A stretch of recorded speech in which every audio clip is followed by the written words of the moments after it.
our ADO ma'am, Tachara, other dignitaries on the dais, all the forest department officials from forest department, all the awardees, Prakriti Mitra and Prakriti Bandhu, ସମସ୍ତଙ୍କୁ ଆଜି ଜିଲ୍ଲା ପ୍ରଶାସନ ନବରଙ୍ଗପୁର ତରଫରୁ ବହୁତ ବହୁତ ଧନ୍ୟବାଦ ଶୁଭେଚ୍ଛା। ଆଜି ଆପଣ ଜାଣିଥିବେ ଯେ ବିଶ୍ୱ ପରିବେଶ ଦିବସ, କିଛି ସମୟ ପୂର୍ବରୁ ଆମର ଯାହା ଏସିଏଫ୍ ମ୍ୟାଡ଼ାମ୍ କହୁଥିଲେ, ଆପଣଙ୍କର ଯେଉଁ ପରିବେଶର ସୁରକ୍ଷା ସମସ୍ତଙ୍କର ଦାୟିତ୍ୱ। ତେଣୁ ଆଜି ବିଶ୍ୱ ପରିବେଶ ଦିବସରେ ଆଜି ସମସ୍ତେ ଆମେ ପ୍ରତିଜ୍ଞାବଦ୍ଧ ହେବା ଦରକାର।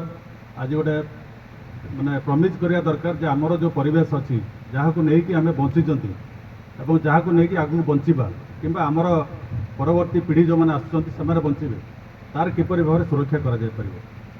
ଆମେ ବହୁତ ଦିନ ତଳେ ଲୋକ କହନ୍ତି, ମୁଁ ଏଠି ଶୁଣିଛି ଯେ କୋରାପୁଟ ନବରଙ୍ଗପୁରରେ ଖରାଦିନେ ବି ଶୀତ ଲାଗେ, ଲୋକମାନେ ଚାଦର ଘୋଡ଼େଇ ଶୋଇବାର ମୁଁ ଶୁଣିଛି ବହୁତ ସମୟରେ।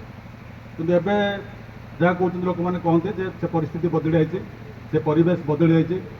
ଯେଉଁ ଗଛ କଟା ଯେଉଁ ଆପଣମାନେ ଦେଖୁଥିବେ ଚାରିଆଡ଼େ, ଲୋକମାନେ ଆଜିକାଲି ଗଛ କାଟିବାକୁ ଆଦୌ ଭ୍ରୂକ୍ଷେପ କରୁନାହାନ୍ତି। ଆଉ ପର୍ଟିକୁଲାର ନବରଙ୍ଗପୁର ଜିଲ୍ଲାରେ ଯେଉଁ ପରିସ୍ଥିତି ସୃଷ୍ଟି ହେଇଛି ଆପଣମାନେ ସମସ୍ତେ ଅଳ୍ପ ବହୁତ ଜାଣିଥିବେ। ଅଧିକାଂଶ ଜାଗାରେ ବର୍ତ୍ତମାନ ଜଙ୍ଗଲକୁ ହାଣି ଜଙ୍ଗଲକୁ ସଫା କରି ଲୋକ ଚାଷ କରିବା ପାଇଁ ଆଦୌ ଭ୍ରୂକ୍ଷେପ କରୁନାହାନ୍ତି, ପଛଉନାହାନ୍ତି। ଯଦି ପରବର୍ତ୍ତୀ ସମୟରେ କୌଣସି ପ୍ରକାର ପରିସ୍ଥିତି ଯଦି ପ୍ରଶାସନ ତରଫରୁ କୌଣସି ପଦକ୍ଷେପ ନିଆଯାଉଛି, ତାକୁ ମୁକାବିଲା କରିବା ପାଇଁ ସେମାନେ ବିଭିନ୍ନ ପଦକ୍ଷେପ ନେଉଛନ୍ତି। ତାହା ସେମାନେ ତାଙ୍କର ଆକ୍ସନଟାକୁ ଜଷ୍ଟିଫାଏ କରିବା ପାଇଁ ସେମାନେ ପଛଘୁଞ୍ଚା ବି ଦେଉନାହାନ୍ତି।